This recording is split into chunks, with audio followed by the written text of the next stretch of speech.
Hello दोस्तों, ये कहानी आप दक्ष टून्स पे देख रहे हैं। अगर कहानी अच्छी लगे तो कृपया चैनल को लाइक शेयर और सब्सक्राइब जरूर कीजिएगा। तो चलो चलते हैं अब कहानी की तरफ। मंदिरपुर नाम का एक बहुत ही प्यारा सा गांव था जिसमें राहुल और उसकी पत्नी वर्षा रहते थे।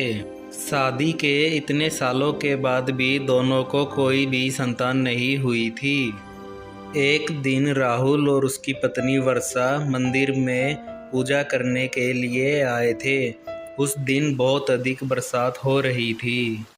तभी दोनों को वहाँ एक बहुत ही प्यारे बच्चे की आवाज़ सुनाई देती है। दोनों उस प्यारे से बच्चे के पास जाते हैं। सेठ जी, क्या आपके पास थोड़ा प्रसाद है? अगर हो तो थोड़ा मुझे भी खिला दीजिए। अरे बेटा, क्या नाम है तुम्हारा और तुम इतनी तेज बारिश में यहाँ क्यों बैठे हो? बीमार हो जाओगे बेटा। तुम्हारे सिर पर तो कोई छतरी भी नहीं है, इतने भीग गए हो तुम। जाओ घर जाओ बेटा। मेरा नाम युवराज है सेठ जी। मेरा कोई घर नहीं है, मैं यहीं मंदिर के बाहर ही रहता हूँ। घर नहीं है? क्यों बेटा, तुम्हारे माता पिता कहाँ हैं?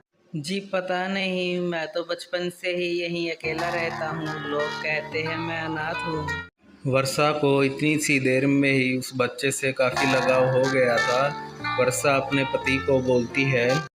सुनो जी, ये छोटा सा बच्चा इतनी बारिश में थोड़े से प्रसाद के लिए कितना भीग रहा है। क्यों ना हम इसे अपने घर ले चले और अपने बेटे की तरह रखे। इसका भी इस दुनिया में कोई नहीं है। इसे मम्मी पापा मिल जाएंगे और हमें एक प्यारा सा बेटा मिल जाएगा। आप इस बच्चे से बात करके देखो ना, क्या ये हमारे साथ घर चलेगा? वर्षा, तुम बोल तो ठीक रही हो। चलो मैं बात करके देखता हूँ इस बच्चे से, अगर ये हमारे साथ चलना चाहे तो। सुनो बेटा, अगर तुम बुरा ना मानो तो क्या तुम हमारे साथ हमारे घर चलना चाहोगे? हमारी कोई संतान नहीं है और तुम्हारे पास माता पिता नहीं है। मैं और मेरी पत्नी वर्षा तुम्हें बहुत प्यार करेंगे, तुम्हें अच्छे से स्कूल में पढ़ाएंगे, तुम्हारा बहुत ध्यान रखेंगे। अगर तुम चाहो तो तुम हमारे साथ हमारे बेटे की तरह रह सकते हो। क्या आप सच बोल रहे हो सेठ जी? हाँ बेटा, मैं बिल्कुल सच कह रहा हूँ। ठीक है सेठ जी, मैं आप दोनों के साथ आपके घर चलूँगा। और तुम बेटा, आज से हमें मम्मी पापा ही बोलना। हम आज से तुम्हारे माता पिता हैं और तुम हमारे बेटे हो। राहुल और वर्षा उस बच्चे को घर ले आते हैं और तीनों बहुत ही प्यार के साथ रहते हैं। कुछ ही सालों के बाद युवराज बड़ा हो जाता है। एक दिन युवराज पार्क में अपनी दोस्त निशा के साथ बैठा होता है। युवराज, मुझे लगता है अब हमें शादी कर लेनी चाहिए। तुम अपने घर में कब बात करोगे हमारी शादी के लिए? क्या शादी? अरे नहीं, इतनी भी क्या जल्दी है। पहले मैं कुछ बन तो जाऊं, कोई काम धंधा तो ढूंढ लूं, उसके बाद ही तो शादी करेंगे ना। अरे मेरे पापा बहुत रिच है, उनके पास बहुत पैसा है। तुम्हें किसी बात की चिंता करने की कोई ज़रूरत नहीं है। और काम करने की क्या ज़रूरत है? तुम हमारे साथ हमारे घर में रह सकते हो ना शादी के बाद। आखिरकार मेरे पिताजी की फैक्ट्री को हमें ही तो संभालना है। मैंने पिताजी से बात कर ली है, उनका बस इतना ही कहना है, तुम शादी के बाद अपने माता पिता को छोड़कर हमारे साथ हमारे घर में ही रहना और सारा कारोबार संभालना। युवराज वहां से उठकर अपने घर जाने लगता है और अपने घर जाकर युवराज अपने पिताजी से बात करता है। पिताजी, मैं एक लड़की से प्यार करता हूँ और उससे शादी करना चाहता हूँ। ठीक है बेटा, मुझे कोई एतराज़ नहीं है, पर अभी तो तुम्हारी पढ़ाई पूरी हुई है। पहले अपना करियर तो बना लो, लाइफ में सक्सेस तो हो जाओ, तभी तो तुम अपनी पत्नी का और अपना ध्यान रख पाओगे, अपनी जिम्मेदारियां उठा पाओगे अच्छे से। पिताजी, मैं जिस लड़की से प्यार करता हूँ उसका नाम निशा है और वो बहुत बड़े घर की एक लौती लड़की है। उसके पिताजी की कपड़ों की फैक्ट्री है और एक बंगला भी है। निशा के पिताजी का कहना है, कहीं और काम मत करो, शादी के बाद मेरी फैक्ट्री संभालो।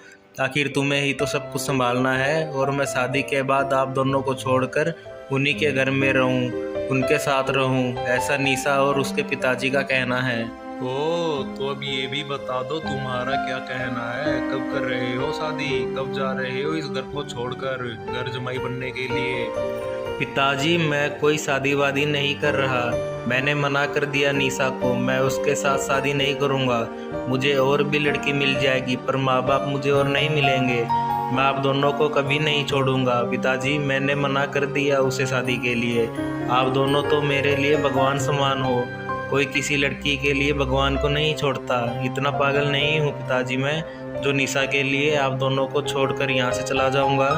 वो सब तो ठीक है बेटा, लेकिन तुम उस लड़की से प्यार करते हो, उसके बिना कैसे रह पाओगे?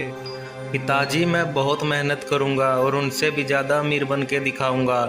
उन्हें तब अपनी गलती का एहसास होगा। अच्छा बेटा, अमीर बनना इतना आसान नहीं है, बहुत मेहनत करनी पड़ेगी उसके लिए तुम्हें। और ये घर छोड़ने वाली बात अपनी माँ को मत बताना, वरना उसे बहुत बुरा लगेगा।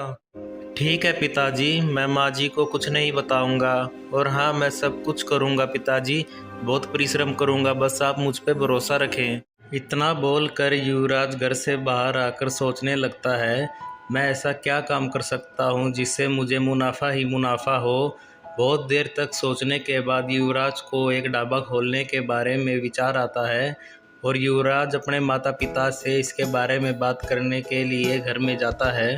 पिताजी, मैंने सोच लिया मैं क्या काम करूँगा।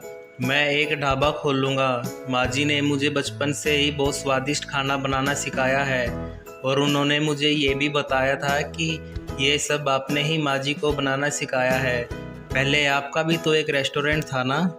नहीं बेटा, मेरा रेस्टोरेंट नहीं था। मैं मेरे दोस्त के रेस्टोरेंट में कुक का काम करता था। वही मैंने सब कुछ सीखा था और बाद में तुम्हारी माँ को भी मैंने खाना बनाना सिखाया था। अगर तुम ढाबा खोलना चाहते हो तो शौक से खोलो। मेरे पास कुछ पैसे हैं, उन्हें मैं तुम्हें दे दूंगा अपना ढाबा शुरू करने के लिए। युवराज जल्द ही अपना ढाबा शुरू कर देता है और बहुत ही स्वादिष्ट व्यंजन बनाकर लोगों को खिलाता है, जिसमें युवराज के माता पिता भी उसका पूरा साथ देते हैं। अरे वाह भाई, आज तो मज़ा आ गया, कितना स्वादिष्ट खाना है, मन खुश हो गया। और ये जूस, ये तो बहुत ही लाजवाब है, पीते ही सारे शरीर की थकावट दूर हो गई है, शरीर में एक एनर्जी सी आ गई है, बहुत ही स्वादिष्ट है भाई। सभी लोग खाने की बहुत तारीफ करते हैं। देखते ही देखते युवराज का ढाबा दूर दूर तक मशहूर हो जाता है। दूर दूर से लोग वहां खाना खाने के लिए आते हैं। देखते ही देखते कुछ ही सालों में युवराज ने बहुत से शहरों में अपने रेस्टोरेंट भी खोल लिए थे। एक दिन युवराज घर आता है। बेटा, अब तो तुमने बहुत दौलत कमा ली है, नया घर भी ले लिया और बहुत सारे रेस्टोरेंट भी खोल लिए हैं। अब मैं चाहता हूँ बेटा, अब तुम शादी कर लो। तुमने छोटी सी उम्र में बहुत तरक्की कर ली है। अब मैं और तुम्हारी माँ चाहते हैं तुम शादी कर लो निशा के साथ। हाँ पिताजी, मैं भी काफ़ी दिनों से सोच रहा हूँ निशा से मिलने के बारे में। मैं आज ही उससे मिलता हूँ और उससे बात करके आपको बताता हूँ। इतना बोलकर युवराज वहाँ से जाने लगता है। जैसे ही युवराज निशा के घर पहुँचता है, युवराज वहाँ बैठे माली के पास जाता है। सुनिए माली काका, क्या आप निशा को बुला देंगे? उनको बोलना कि युवराज उनसे मिलने आया है। माफ़ करना बेटा, निशा मैडम अब यहाँ नहीं रहती। उनका तो सब कुछ बिक गया। उनके पिताजी की फैक्ट्री में आग लग गई थी, जिस कारण वो बर्बाद हो गए। वो तो अब एक पुराने से झोपड़े में रहते हैं।